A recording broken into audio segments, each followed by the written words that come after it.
السلام علیکم، البرہانیہ اسٹوڈیو سے میں شجیع الحسن، اور میرے ساتھ ہمیشہ کی طرح موجود ہیں سید ذہن شاہ صاحب۔ اچھا ذہن بھائی، یہ محرم کا منتھ چل رہا ہے اور آپ کو پتہ ہے کہ محرم کا منتھ اور حضرت امام حسین رضی اللہ عنہ کا ایک اسپیشل اس کے ساتھ کنیکشن ہے۔ جیسا کہ ہم سب کو پتہ ہے کہ 10 محرم الحرام جو ہے وہ سیدنا امام حسین رضی اللہ عنہ کا یوم شہادت بھی ہے، تو اسی کے اوپر میں آج آپ سے ڈسکس کروں گا۔ اچھا، یہ جو ایک ایونٹ ہے، ٹھیک ہے، جو ایونٹ ہوا 10 محرم کو، اس ایونٹ کو آپ کو بھی اس چیز کا آئیڈیا ہے کہ اس کے ہمیشہ ایک ایونٹ کو دکھانے کے یا سمجھانے کے 2 پہلو ہوتے ہیں، ٹھیک ہے۔ ایک ہسٹورین وے ہوتا ہے، اگر آپ قرآن میں بھی اگر انبیاء کا ذکر ہے، ٹھیک ہے، تو اس میں قرآن کا جو وے آف پوائنٹ انبیاء کے بارے میں ہے وہ ڈیفرنٹ ہے، یا اولیاء اللہ کا جو اس کو سمجھانے کا وے ہوتا ہے وہ ڈیفرنٹ ہوتا ہے، اور ہسٹورین وے جو ہوتا ہے اس حساب سے چیزوں کو دکھانے کا انداز جو ہوتا ہے وہ ڈیفرنٹ ہوتا ہے۔ پاکستان میں الحمدللہ ہونے کی وجہ سے ہر بچے کو اس ایونٹ کا پتہ ہے ہسٹورین پوائنٹ آف ویو سے، ٹھیک ہے، اور الحمدللہ ان کو یہ بھی پتہ ہے کہ سیدنا امام الحسین رضی اللہ عنہ جو تھے وہ حق پہ تھے، ٹھیک ہے، اور باطل کون ہے یہ بھی ان کو بڑے اچھے طریقے سے آئیڈیا ہے۔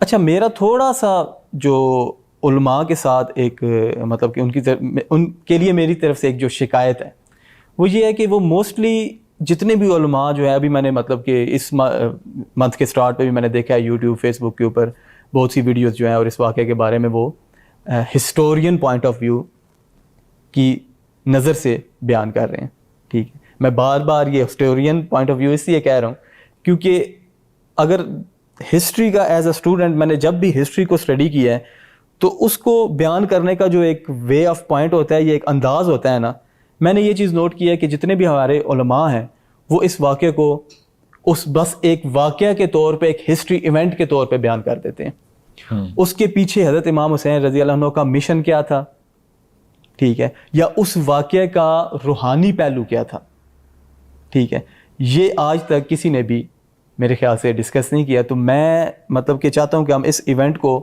اولیاء اللہ کی طرف سے جو ہے وہ پوائنٹ آف ویو سے، ان کے پوائنٹ آف ویو سے جاننے کی کوشش کریں۔ جہاں تک اولیاء اللہ کے پوائنٹ آف ویو کی بات کی جائے تو ہمارے جو علامہ اقبال رحمۃ اللہ علیہ، ٹھیک ہے، انہوں نے ایک شعر، میں یہ پڑھ رہا تھا، ٹھیک ہے، ان کو اسٹڈی کیا تھا اور ان کے اس شعر سے کافی جو کوسچن ہے وہ میرے مائنڈ میں آئے تھے، تو میں نے سوچا کہ آپ کے ساتھ ڈیفینیٹلی میں اسی کے اوپر ڈسکس کروں گا۔ وہ شعر تھا کہ غریب و سادہ و رنگین ہے داستان حرم، نہایت اس کی حسین ابتدا ہے اسماعیل۔ یا سلام۔ اچھا، اب اس میں آپ دیکھ رہے ہیں نا کہ حضرت امام حسین رضی اللہ عنہ کی جو شہادت ہے اس کو انہوں نے حضرت اسماعیل علیہ السلام کے ساتھ ملایا ہے، تو اس کے پیچھے کیا کنیکشن ہے؟ سب سے پہلے تو جیسے کہ آپ نے بولا کہ ایک ہے تاریخی پہلو، ایک واقعہ بیان کر دینا جو ہوا، اور ایک ہے اس کا روحانی پہلو۔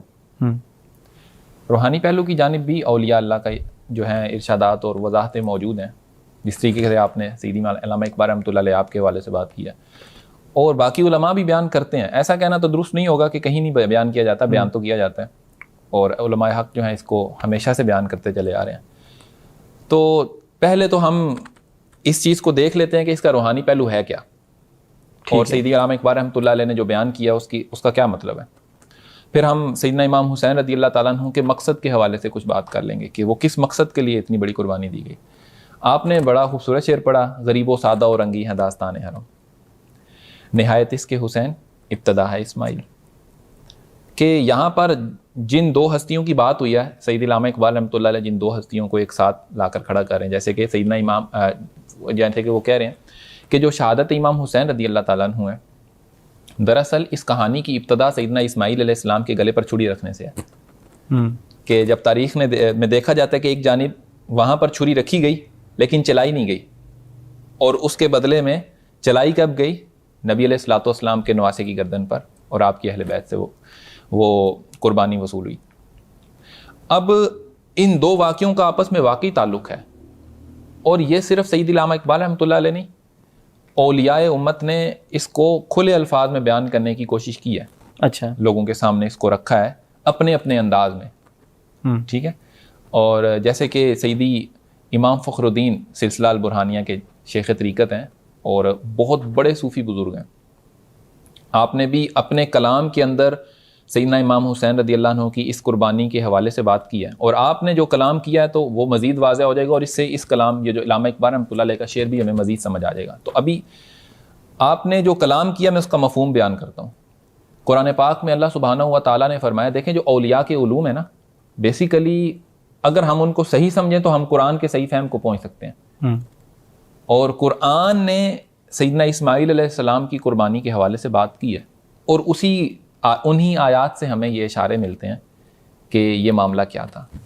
اللہ سبحانہ و تعالیٰ نے ارشاد فرمایا وَفَدَيْنَاهُ بِذِبْحٍ عَظِيمٍ, وَفَدَيْنَاهُ, اور ہم نے فدیے کے طور پر دیا. سیدنا اسماعیل علیہ السلام جو ہے نا, جب ان کے گلے پر چھری رکھی گئی تو اللہ سبحانہ و تعالیٰ نے اس جگہ پر دمبا بھیج دیا.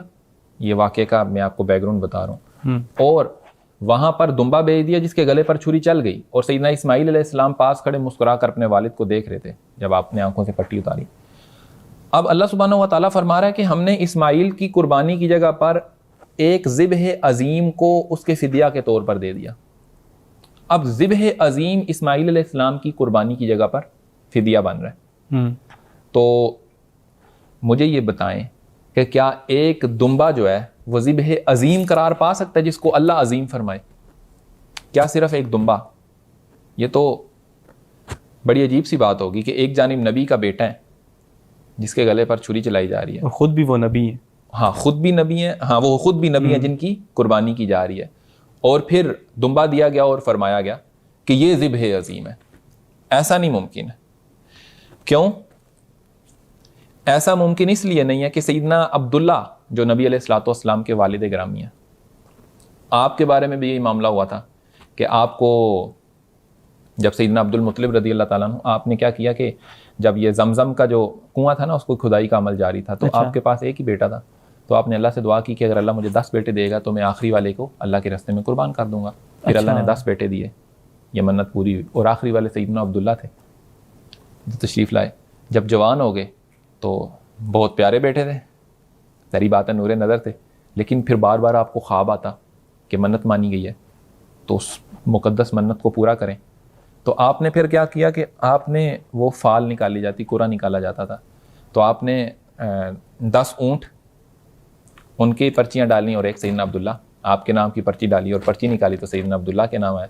پھر آپ نے 10 پرچیاں اور ڈالیں اور پھر نکالا, پھر سیدنا عبداللہ کا ہے, پھر 10 پرچیاں اور ڈالیں, اور پھر اس طرح کرتے کرتے 100 اونٹوں تک بات گئی. اور پھر جب پرچی نکالی تو اونٹ نکلا, تو پھر آپ نے وہ 100 اونٹ دیے قربانی کے طور پر. ٹھیک ہے, تو نبی علیہ الصلوۃ والسلام کے سامنے آپ کو نا ایک مرتبہ ابن ذبیحین کہا گیا. ذبیحین 2 ذبحوں والے, ٹھیک ہے, آپ ابن ذبیحین ہیں. تو آقا کریم نے اس لقب کو قبول فرمایا. کیوں؟ ایک جو ذبیحہ تھا سیدنا اسماعیل علیہ السلام, اور ایک جو ہے حضرت عبداللہ. تو سیدنا عبداللہ جو ہیں ان کے مقابلے میں 100 اونٹ ہیں, تو ایک نبی کے بیٹے کے مقابلے میں ایک دمبا ذبح عظیم کیسے ہو سکتا ہے؟ اصل پوائنٹ کی بات تو یہ ہے نا کہ ذبح عظیم ایک دمبا کیسے ہو سکتا ہے نبی. تو یہ وہ قربانی ہے جس کو اولیاء کرام نے بیان کیا, اس حقیقت کو وہ لوگوں کے سامنے واضح کیا کہ یہ وہ قربانی ہے جو سیدنا امام حسین رضی اللہ تعالیٰ عنہ, یہاں بھی نبی کے بیٹے ہیں, انہوں نے اپنی جان دے کر, اور اہل بیت جو آپ کے ساتھ موجود تھے انہوں نے جان دے کر اس قربانی کو پورا کی, یہ فدیہ ادا کیا. کیوں؟ یہ سارا معاملہ کیسے ہوا؟ حضور علیہ الصلوۃ والسلام نے خود اس بارے میں حدیث مبارکہ ارشاد فرمائی ہے. آپ نے فرمایا حسین منی وانا من حسین. ازل میں سیدنا امام فخر الدین رضی اللہ تعالیٰ عنہ, آپ نے اس بات کو بڑا واضح فرمایا. آپ نے فرمایا کہ ازل میں نا یہ جو روح ہے سیدنا امام حسین رضی اللہ کی روح, آپ نے نا یہ منت مانی تھی, یوفون بالنذر ویخافون یوما کان شرہ مستطیرا. اس آیت کے تحت آپ نے استدلال فرمایا کہ یوفون بالنذر کا مطلب ہے کہ یہ لوگ جو ہیں نظر پوری کرنے والے ہیں اپنی نظروں کو. اہل بیت کے بارے میں بات ہو رہی ہے کہ انہوں نے یہ نظر مانی تھی کہ سیدنا اسماعیل کی جگہ پر قربانی دیں گے. تو جب سیدنا امام حسین رضی اللہ عنہ نے یہ نظر مانی تھی اور آپ نظر پوری کرنے والے ہیں, تو اسی وجہ سے جب آپ تشریف لے کر آئے, آپ کی پیدائش ہوئی, تو جانتے تھے حضور علیہ الصلوۃ والسلام نے آپ کی پیدائش کے بعد آپ کے بچپن میں ہی فرما دیا تھا کہ یہ جو میرے جو ہیں شہزادے ہیں ان کو امت شہید کرے گی, یہ قربانی دینے والے ہیں. اور آپ ایک حدیث فرمایا کرتے تھے, اور وہ بڑی اسپیشل حدیث ہے جو اس سارے معاملے کو واضح کرتی ہے. آپ فرماتے تھے حسین منی وانا من حسین. کیسے؟ آپ فرماتے تھے کہ حسین مجھ سے ہے اور میں حسین سے ہوں. حسین مجھ سے ہے واضح ہے، کیوں کہ آپ کی آل ہیں. میں حسین سے ہوں، اس کے اندر وہ اشارہ موجود ہے، وہ روحانی اشارہ، اور بالکل واضح موجود ہے کہ میں حسین سے کیسے ہوں، کہ حسین ہی ہیں وہ کہ جنہوں نے یہ نظر مانی تھی کہ وہ قربانی دیں گے، اور اگر اس جگہ وہ قربانی کی نظر نہ مانتے اور جو چھری تھی وہ حضرت اسماعیل علیہ السلام کی گردن مبارک پر چلتی، وہاں وہ قربانی ہوتی، تو یہ وہی بلڈ لائن ہے جس سے حضور علیہ الصلوۃ والسلام نے تشریف لانا تھا. تو آپ فرماتے ہیں کہ یہ تو وہ ہیں کہ جن کی کیا کہتے ہیں، جنہوں نے یہ نظر مانی تھی، تو آپ فرمایا کرتے تھے کہ میں حسین سے ہوں. میری بات سمجھ آ رہی؟ تو وہاں بھی نبی کا بیٹا، یہاں بھی نبی کا بیٹا. بعض لوگوں کو یہ خیال لاحق ہو سکتا ہے کہ آپ تو نواسے ہیں، بیٹے تو نہیں ہیں، تو نور نظر تو حضور کے ہی ہیں. اور میں تاریخ بغداد میں چلیں، سیدنا امام حسین رضی اللہ عنہ کا ذکر خیر ہو رہا ہے، میں روایت پڑھ رہا تھا اور دیکھیں روح خوش ہو گئی دیکھ کے. نبی علیہ الصلوۃ والسلام کے حوالے سے کہ آپ کے نا تشریف فرما تھے اور آپ کے ایک جو تھا آپ کا گھٹنا اس مبارک، اس کے اوپر سیدنا ابراہیم جو آپ کے صاحبزادے ہیں چھوٹے سے تھے وہ تشریف فرما تھے، اور ایک گھٹنے پر آپ کے سیدنا امام حسین رضی اللہ تعالیٰ عنہ آپ تشریف فرما تھے. تو سیدنا جبرائیل علیہ السلام آئے اور آ کر عرض کرنے لگے، انہوں نے خبر دی یا رسول اللہ کہ آپ ان دونوں میں سے ایک کو اختیار فرمائیے، کیونکہ ایک جو ہیں وہ وصال فرمائیں گے. تو نبی علیہ الصلوۃ والسلام نے حضرت امام حسین رضی اللہ تعالیٰ عنہ کو اختیار فرمایا. اس کے کچھ دن بعد سیدنا ابراہیم جو ہیں وہ آپ کا وصال مبارک ہو گیا، آپ پردہ فرما گئے. تو آقا کریم پھر فرمایا کرتے تھے کہ جب سیدنا امام حسین رضی اللہ عنہ کو دیکھتے نا، تو آپ فرماتے تھے کہ اے وہ میرے پیارے نواسے، اے وہ کہ میں اس تم پر فدا ہوں، اور آپ وہ ہیں کہ جن پر میں نے اپنے بیٹے ابراہیم کو بھی فدا کیا. یعنی محبت کا یہ انداز تھا. تو سیدنا ابراہیم تو نبی علیہ الصلوۃ والسلام نے سیدنا و مولانا امام حسین رضی اللہ تعالیٰ عنہ کے حوالے سے یہ بات بالکل کلیئر کر دی. جو اشارے سمجھنے والے ہیں، میں یہاں پر ایک بات واضح کر دوں کہ کچھ باتیں خواص کے لیے ہوتی ہیں، اشارے صرف خاص سمجھتے ہیں. تو جو اشارے سمجھنے والے ہیں وہ بھی پھر ان کو بیان کرتے رہے. آپ نے فرمایا حسین منی وانا من حسین، بات یہاں سے واضح ہو جاتی ہے. اسی لیے اقبال بھی یہ اعلان کر رہے ہیں، اقبال نہیں، ہر وہ شخص جس کو نور نظر حاصل ہے، جس کو وہ جو فیض نبوی سے مستفید ہے نا، وہ اس چیز کا اعلان کرتا آپ کو دکھائی دے گا کہ غریب سادہ اور رنگی ہیں داستان حرم، نہایت اس کی حسین. یہ جو کہانی بے شک ختم تو امام حسین پر ہوئی، ابتدا ہے اسماعیل، لیکن اس قربانی کی ابتدا جو ہے سیدنا اسماعیل علیہ السلام سے. تو سیدنا امام حسین کے بارے میں یہ فرمانا کہ میں حسین سے ہوں، ایک تو اس میں یہ لطیف اور خوبصورت اشارہ موجود ہے، دوسرا اس میں اشارہ موجود ہے کہ میں حسین سے ہو کر ہوں. حسین مجھ سے ہیں کہ میری آل سے ہیں، اور میں حسین سے ہو کر ہوں، یعنی کہ حسین کے پاس کوئی آئے گا تو میں اس کو ملوں گا، حسین کے علاوہ کوئی مجھ کو پا نہیں سکتا. تو حسین نبی سیدنا امام حسین رضی اللہ تعالیٰ عنہ جو ہیں، حضور سے ملاقات کرنے کے لیے جو سب سے قریب ترین دروازے ہیں، جو آپ کے دربار میں حاضر ہوتا ہے تو وہ پھر نبی علیہ الصلوۃ والسلام سے مل لیتا ہے. جو حضور میں فنا ہونا چاہتا ہے، حضور کی بارگاہ کی حاضری چاہتا ہے، تو وہ حسین رضی اللہ عنہ سے ہو کر جاتا ہے. اوکے ٹھیک ہو گیا زین بھائی. اچھا یہاں تک مجھے یہ لگتا ہے کہ اس واقعے کی حقیقت کیا ہے وہ تو ہم نے ڈسکس کر لیا ہے، لیکن آپ نے بیچ میں ایک چیز بیان کی ہے. آپ نے یہ کہا ہے کہ حضرت امام حسین رضی اللہ عنہ جو ہیں وہ حضور پاک تک جانے کا دروازہ ہیں. جہاں تک میں نے ان جملوں کے بارے میں سنا بھی ہے اور سوچا بھی ہے، وہ تو یہ ہے کہ یہ محبت کے اظہار میں یہ جملے کہہ دیے جاتے ہیں، لیکن آپ یہ کہہ رہے ہیں کہ نہیں، یہ حضور پاک تک جانے کا رستہ ہے. تو یہ پریکٹیکل وے میں کیا وہ آج بھی حضور پاک تک جانے کا دروازہ ہیں؟ کیونکہ اس دور میں یا اس وقت میں ہمیں اس چیز کی ضرورت ہے. تو پلیز آپ اس کو اگر مزید اس کو ایکسپلین کر سکتے ہیں تو. یہ بات آپ کی بالکل ٹھیک ہے، یہ جملے محبت کے ہی ہیں، ٹھیک ہے، لیکن ان کے ذریعے ایک حقیقت کے راز سے پردہ اٹھایا گیا. اور یہ بات بھی بالکل درست اور عین حقیقت ہے کہ سیدنا امام حسین رضی اللہ تعالیٰ عنہ آپ ہی وہ ہستی ہیں جو حضور تک پہنچنے کا سب سے قریب ترین دروازہ ہیں. آپ کہہ رہے ہیں کہ موجودہ دور میں یہ ہمارے ساتھ کس طریقے سے، کیونکہ یہ پریکٹیکل وے میں ہر بندہ حضور سے تعلق تو قائم کرنا چاہتا ہے نا. تو اگر قریبی دروازہ ہی سیدنا امام حسین رضی اللہ عنہ ہے تو انہیں جانے بغیر حضور تک پہنچیں گے کیسے؟ تو یہی بات آپ کرنا چاہ رہے ہیں نا. یہ بات سمجھنا انتہائی ضروری ہے. اس کی وجہ پتہ کیا ہے؟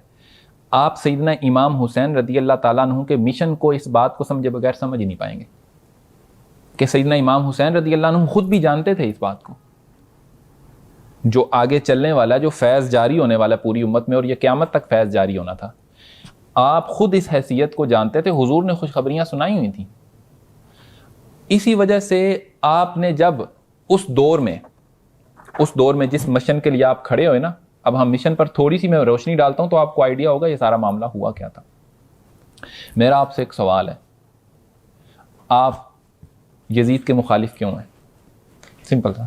میں تو مطلب پرسنلی جتنا ہم نے اس چیز کو دیکھا تو ہم تو نواسہ رسول کی وجہ سے جو ہے وہ, ہاں, کہ اس نے نواسہ رسول اور اہل بیت پر ظلم بھی کیا اور اس نے شہید بھی کیا. یہ تو ہو گیا نا وہ محبت, حق محبت ہے کہ وہ دشمن تھا تو اس وجہ سے خلاف ہوئے, اس نے یہ معاملہ کیا. لیکن مجھے ایک سوال کا جواب اور بھی چاہیے. ایک سسٹم ہے جس کا حاکم وقت کوئی بھی ہو سکتا ہے, ایک ظلم کا نظام قائم کیا جا رہا ہے. اب ایک شخص جو ہے, ایک بڑی شخصیت اس نظام کے خلاف کھڑی ہوئی ہیں اور انہوں نے اس نظام کا بادشاہ جو بھی تھا چاہے اس دور میں, اس کے ساتھ انہوں نے ٹکر لی اور وہ کھڑے ہو گئے حق کے لیے.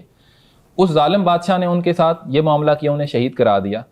اب اس کے کافی عرصے بعد, اس شخصیت کے گزرنے کے بعد, اگر لوگ صرف اس ظالم بادشاہ سے دشمنی رکھنا شروع کر دیں اور اس سسٹم کی خرابیوں کو نہ جانیں جس مقصد کے لیے یہ شخصیت کھڑی ہوئی تھی, تو کیا ہم اس شخصیت کو مکمل جان پائیں گے؟ یہ تو بہت بڑی زیادتی ہو جائے گی.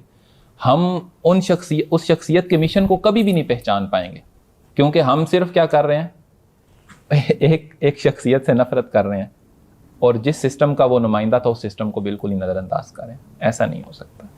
سیدنا و مولانا امام حسین رضی اللہ تعالیٰ عنہ کا مشن بہت بڑا تھا.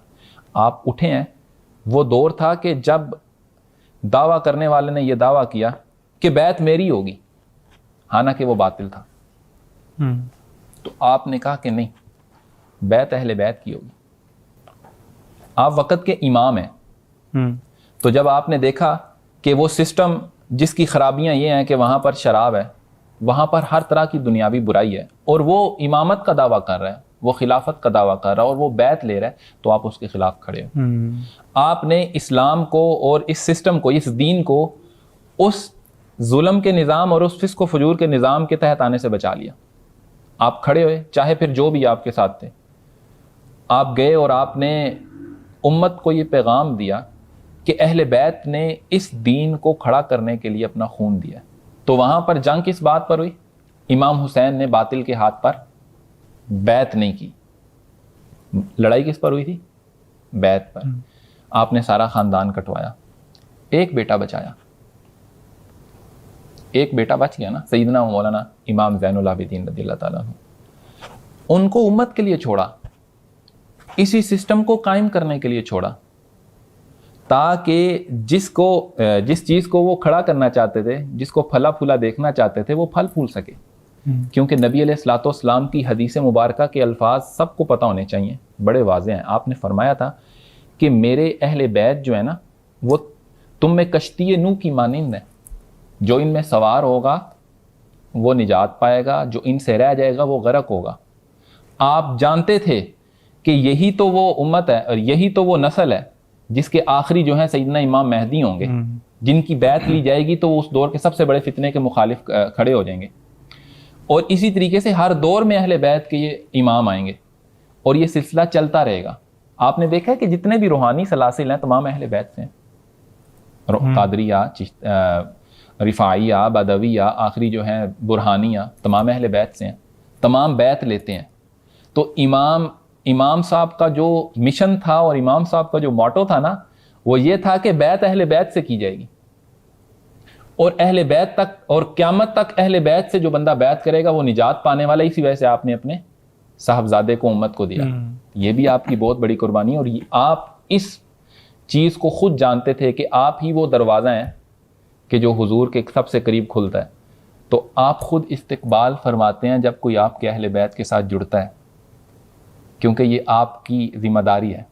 تو آپ پھر اس کو قبول فرماتے ہیں اور اس کو حضور کی بارگاہ میں پیش بھی فرماتے ہیں. تو اگر حضور علیہ الصلوۃ والسلام سے ملنا ہے نا اس دور میں بھی, اگر تعلق قائم کرنا ہے تو پھر آپ کو اہل بیت کے ساتھ بیت ہونا پڑے گا.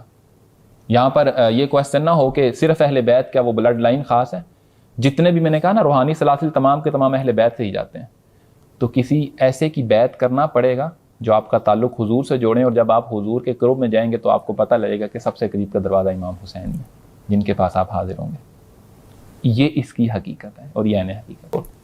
اچھا زین بھائی, کیونکہ ہمارے پاس ٹائم بھی کم ہے تو آج یہ نشست یہاں پہ ختم کرتے ہیں.